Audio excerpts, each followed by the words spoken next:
हमारे ऊपर जो हत्या का आरोप लगाया जा रहा वो झूठ है।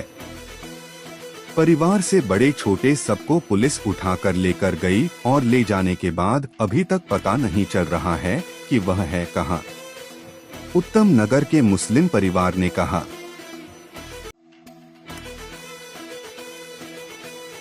मेरी आप लोगों से गुजारिश है कि मेरे भाई के बारे में पता कराया जाए। अफवाहें फैलाई जाने की सच्चाई है बिल्कुल हमें समझ नहीं आ रहा। उसको रिजवान के लिए कहा जा रहा है कि उसका इंतकाल हो गया। मेरे किसी भी घर वाले से हमें नहीं मिलाया जा रहा है। मेरी सलमान भाई हैदराबाद वाले जो उनसे भी गुजारिश है, जो हमारे साथ है, और बाकी आवाम से भी गुजारिश है कि हमारे घर वालों से हमें मिलाया जाए। वो किस हालत में हमें नहीं पता, उनको कैसे रखा जा रहा है, उनको पीटा जा रहा है, क्या है उनको हमें बिल्कुल नहीं पता चल रहा है। प्लीज हमारी मदद कीजिए। ये जो हत्या का आरोप हम पे लगाया जा रहा है सरासर झूठ है। सरासर सारे के सारे लड़के नशे में आए थे, उन्हीं का डंडा लगा है, उन्हीं का डंडा उनके भाई के सर पे लगा तरुण के, और उनने ही उसके सर पे डंडा मारा था। जो पढ़ते वो बेहोश होके गिर गया।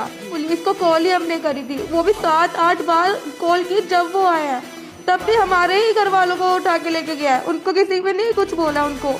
अभी तरुण का केस पूरे हिंदुस्तान में आग की तरह फैल रहा है, पर इस कहानी का दूसरी साइड तो कोई जानता ही नहीं है। देखो, होली वाले दिन का ये मामला है जब एक मुस्लिम औरत रोड से गुजर रही थी, तब 20 साल का एक लड़का प्रिंस, जिसने उस महिला पर गुब्बारा फेंका। पर हर जगह ये अफवाह फैलाया गया है कि वो सिर्फ 11 साल की एक बच्ची थी जिसने गुब्बारा फेंका था। और सिर्फ इसने गुब्बारा नहीं फेंका था, उस महिला के साथ जबरदस्ती किया, उसे बैक टच किया और उसे जबरदस्ती होली लगा रहे थे। तो इसी वजह से उस महिला ने अपने घर वालों को बुला लिया। तो फिर उसी वक्त प्रिंस ने अपने दोस्त तरुण और उसके साथ 15 दोस्तों को बुला लिया, और ये सारे लोग बजरंग दल के मेंबर थे। और इसी हाथापाई में तरुण का अपना भाई अरुण, इस शख्स ने बाय मिस्टेक अपने ही भाई को मार दिया, और फिर तरुण के साथ ऐसा इंसिडेंट हो गया। और ये सिर्फ उस दिन की बात नहीं थी। तरुण और उसके साथी हमेशा उस घर के महिला को छेड़ते थे, टॉर्चर करते थे। अगर आपके घर की बहन बेटी के साथ कोई बदतमीजी करेगा, बैक टच करेगा, तो क्या आप चुप रहोगे? बहरहाल जो तरुण के साथ हुआ वो बिल्कुल गलत था। मैं इस किलिंग को हर तरह से कंडेम करता हूँ। पर उसी घर की एक मेंबर जिसका नाम शाहीन है, उसने बताया कि कुछ दिन के बाद मेरे घर पर शादी थी और हमारे बच्चों को जेल में डाल दिया गया। हमारे घर का कैश, ज्वेलरी, सामान सब लूट लिया गया। हमारे घर के बाहर 3 कार थे, उसे भी जला दिया गया, और पूरे घर को डेमोलिश कर दिया गया बिना किसी लीगल नोटिस के। देखो, एक माँ का बेटा छीना है, तकलीफ तो होगी, मगर सुअर का मुंह पिलाना चाहिए इन कुत्तों को। इन हराम के पिल्लों को ना, ये बड़े चिढ़ते हैं ना सुअर से, इनको सुअर का मुंह ही पिलाओ। मुल्ले यहाँ रहने चाहिए, दिल्ली में भी रहना चाहिए, सारे पाकिस्तान जाए। इस तरह का स्टेटमेंट देना ये सिर्फ एक रिलीजियस डिस्पैरिटी नहीं है, बल्कि कॉन्स्टिट्यूशन को भी वीक करता है। मगर ये सरकार और पुलिस के तरफ से एक तरफा मोहब्बत क्यों? 12 साल के उनैस खान को उसके हिंदू दोस्तों ने गन शॉट कर दिया लखनऊ में। सूरज गौतम, जो कि एक दलित था, उसे सिर्फ इसलिए मार दिया जाता है क्योंकि उसने एक ब्राह्मण को हैप्पी होली कह दिया था। पर ये न्यूज ना ही मीडिया ना ही पुलिस कहीं दिखा रही है। रीजन, ये लोग माइनॉरिटी कम्युनिटी से बिलोंग करते हैं। इस देश में वायलेंस और ब्रूटल किलिंग का ठप्पा इस बात से प्रूफ होगा कि उसका धर्म क्या है। इक्वल जस्टिस और इक्वल राइट्स का बात करना तो बेकार है, पर आप लोग इस वीडियो को इतना शेयर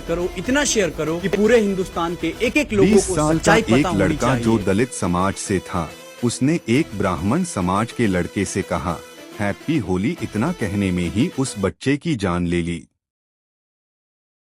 भाई हमारा दूसरा बेटा तो है, उनका घर बचाया जा रहा है, उनकी बिल्डिंग बचाई जा रही है, क्योंकि वो पंडित है। इतने बड़े पंडित है, इतने बड़े पंडित नहीं है। संविधान अरे हैप्पी होली बोलने से मर्डर हो जाएगा। मतलब शुरुआत में हैप्पी होली बोला था, बस हैप्पी होली बोलने से मर्डर हो जाएगा। ये कौन सी किताब लिखी है? आप लोग दलित हैं, इसकी